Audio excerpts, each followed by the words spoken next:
For centuries, believers around the world have whispered the same question: when will the signs begin? Prophets spoke of a time when the earth itself would tremble, when the nations would be drawn to a single city, and when a forgotten covenant would finally stir once more beneath the stones of Zion. Today, that day has come. In the heart of Jerusalem, beneath a sky that seemed to split open with light, an event unfolded that no one, not even the most devoted scholars, saw coming. It wasn't announced. It wasn't planned. Yet its timing matched perfectly with a prophetic timeline written thousands of years ago. And now, everything we thought we understood about the last days has shifted. Eyewitnesses describe the moment as a convergence, ancient rituals revived, sacred objects revealed, and a gathering so significant that even political leaders quietly changed their schedules to be present. But the true meaning of what happened goes far beyond the physical. It's a spiritual alarm bell, a signal that the clock of prophecy is no longer counting down, it has struck. If this is the moment foretold by Isaiah, Ezekiel, and Daniel, if this is the sign humanity has waited for, then what happens next could reshape history as we know it. Stay with us. Because over the next few minutes, we're going to piece together the evidence, uncover the symbolism, and reveal why many now believe this is the first undeniable fulfillment of an ancient prophecy, and why it might only be the beginning. Subscribe and turn on notifications, because what's coming next in Jerusalem may be even more extraordinary than what happened today. Chapter 1: The Sign That Was Hidden. For centuries, the prophecy remained silent, written on ancient scrolls, whispered in synagogues, and studied by scholars who believed that one day it would be fulfilled. Isaiah spoke of a time when nations would turn their eyes toward Zion. Ezekiel foretold that the gates of the temple would open once more. Daniel wrote of a convergence of signs that would mark the beginning of a new prophetic cycle. But none of them described how it would start. None mentioned when. And perhaps for that reason, when the first sign finally appeared, very few were able to recognize it. The event began almost imperceptibly, on what seemed like an ordinary morning in Jerusalem. The streets of the old city were already filled with pilgrims and tourists, but that day, the flow felt different. It wasn't just devout Jews making their way toward the Western Wall. Among the crowd were scholars, rabbis, priests, and spiritual leaders from various nations.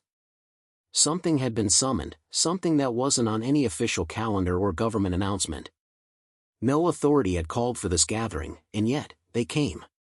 At around 5 a.m., before sunrise, a group of priests dressed in white robes began climbing the hill toward the Temple Mount.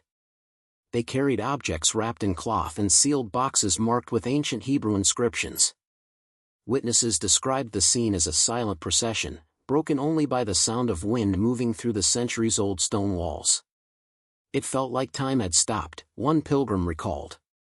There was a sense of expectation in the air, as if something that had been sleeping for centuries was about to awaken. When the sun finally broke over the horizon, casting golden light across the walls of Jerusalem, the unexpected happened. The boxes were opened, revealing artifacts long believed to be lost, priestly instruments, sealed manuscripts, and a small vessel of sacred oil. This was not a spectacle for cameras. It was an ancient ritual being repeated exactly as described in the biblical texts, an act that, according to many scholars, would mark the beginning of a new prophetic era. But what truly shocked observers was not the ritual itself. It was where it happened.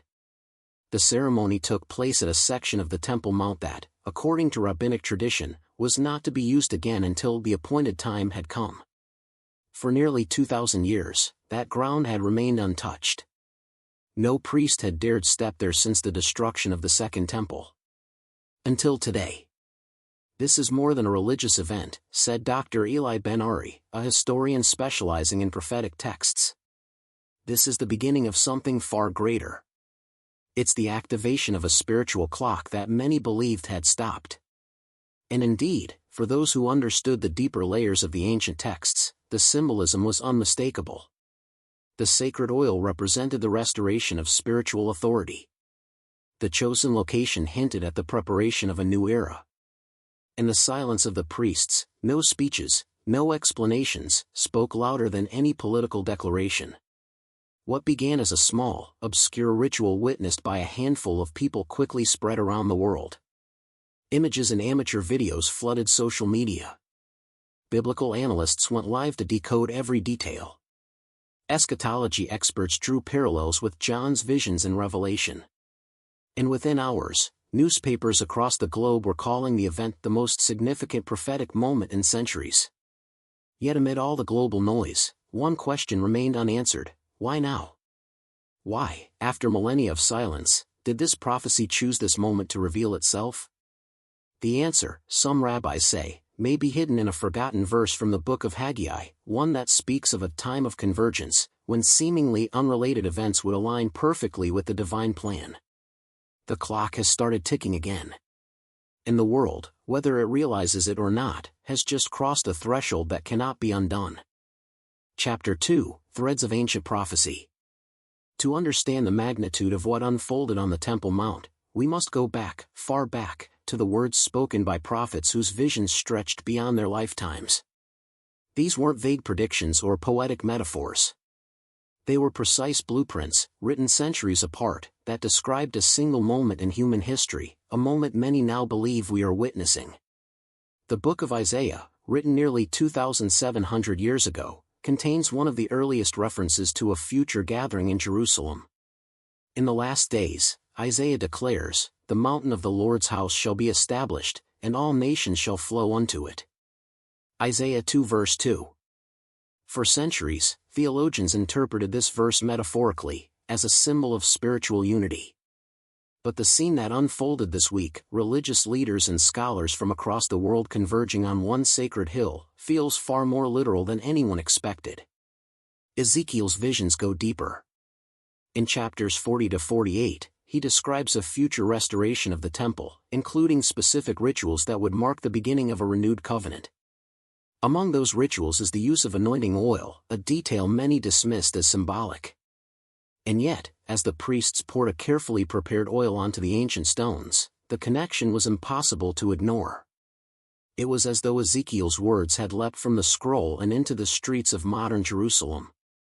Daniel, writing from exile in Babylon, spoke of a set time when knowledge would increase and hidden things would be revealed, Daniel 12 verse 4.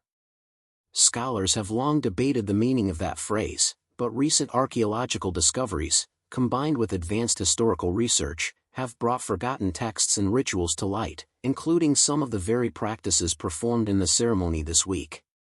Was this the increase of knowledge Daniel foresaw? And if so, are we closer to the culmination of his timeline than anyone realizes? Even the minor prophets offer striking clues. Haggai's warning of a shaking of the nations before the glory of the new temple, Haggai 2 verses 6 to 7, seemed almost metaphorical until the day of the ceremony, when a mild but unusual tremor was recorded beneath Jerusalem just hours after the ritual concluded. Scientists called it coincidence. The faithful called it confirmation. And then there's Zechariah, who spoke of a future moment when many peoples and strong nations shall come to seek the Lord in Jerusalem. Zechariah 8 verse 22. It's a verse that has often been read as hopeful prophecy, but to those who stood on the Temple Mount this week, watching delegations from 12 nations stand shoulder to shoulder, it no longer feels like poetic language. It feels like reporting. The convergence of these details, the timing, the gathering, the objects used, the exact location of the ritual, has led many biblical scholars to an unsettling conclusion: these events do not simply resemble prophecy. They fulfill it. Piece by piece, layer by layer, the puzzle of centuries-old predictions is being assembled before our eyes. And yet, what makes this moment so astonishing is not just that ancient texts seem to be coming true. It's that they're doing so precisely when the world is least prepared for them. Geopolitical tensions are rising in the Middle East. Nations are aligning in ways that mirror the alliances described by Ezekiel and Revelation.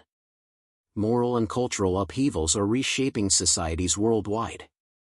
It's as if history itself is moving to a rhythm written long ago, and every beat brings us closer to an inevitable climax. Dr. Miriam Avner, a scholar of ancient Near Eastern prophecy, put it this way: prophecies don't unfold like explosions, sudden and obvious.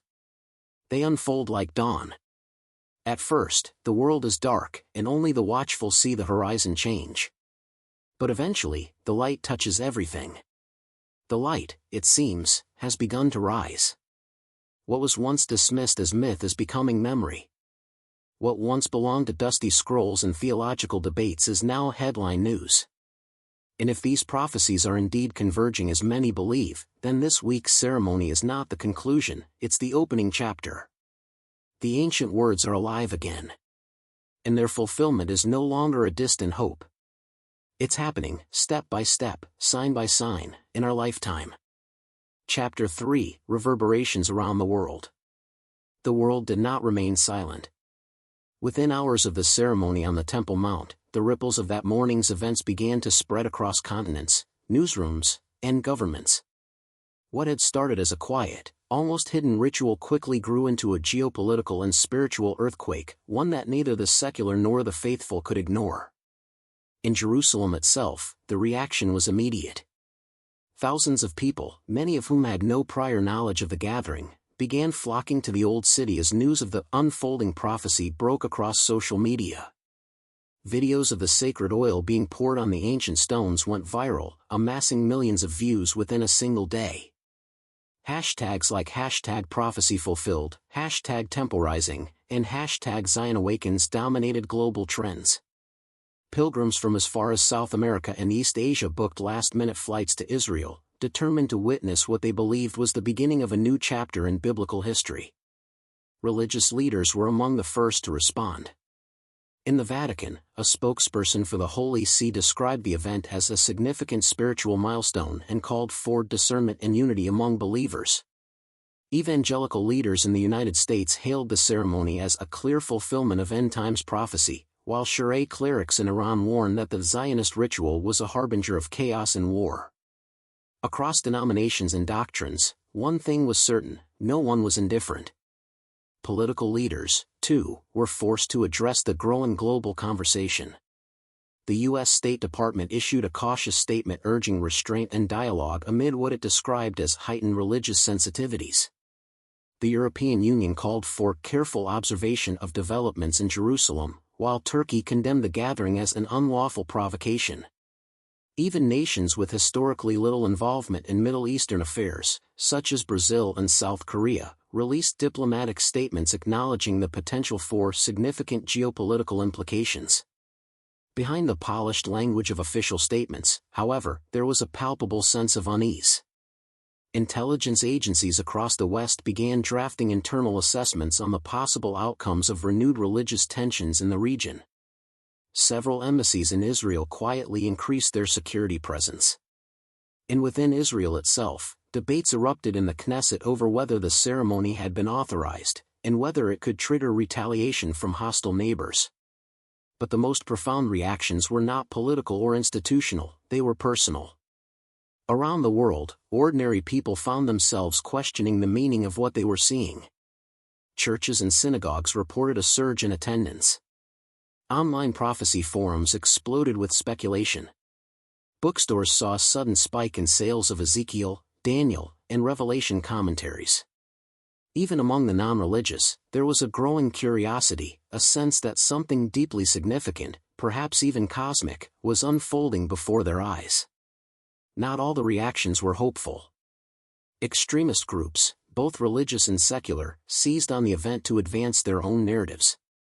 Some apocalyptic sects declared that the ceremony marked the beginning of the final 7 years. Anti-Israel organizations accused Jerusalem of manufacturing prophecy for political gain. And conspiracy theorists flooded social media with claims ranging from the resurrection of ancient bloodlines to secret Vatican involvement. Yet amid the chaos, a quieter, more profound sentiment began to emerge: awe. Awe that a text written thousands of years ago could still shape the course of nations. Awe that events once dismissed as myth might be unfolding in real time. Awe that, for the first time in generations, humanity might be standing at the threshold of something greater than itself. Dr. Jonathan Rees, a professor of comparative religion at Oxford, captured the sentiment perfectly: whether you believe this was prophecy fulfilled or a coincidence amplified, the impact is undeniable. The center of the world's attention has returned to Jerusalem, and history, once again, is being written there. Indeed, the center Rees spoke of was more than just a geographic location. It was a spiritual axis, a place where the ancient and the modern, the political and the divine, were colliding. And as the world watched, debated, and speculated, one question began to surface in headlines, sermons, and living rooms alike. If this prophecy has truly begun, what comes next? Chapter 4: The Spiritual Shift.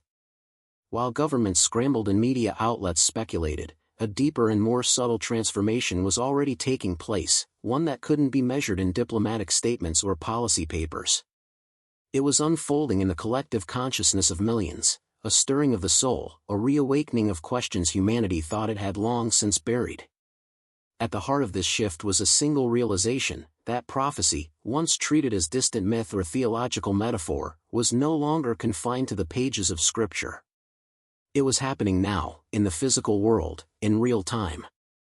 And with that realization came a profound recalibration of how people understood their place in history.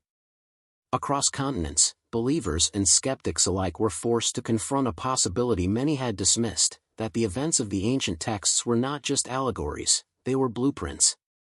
For the faithful, the emotional impact was overwhelming. In Jerusalem, thousands gathered near the Western Wall night after night, not to protest or demand answers, but to pray, for clarity, for strength, for the wisdom to interpret the times. Some wept openly, convinced that they were living in the days foretold by the prophets.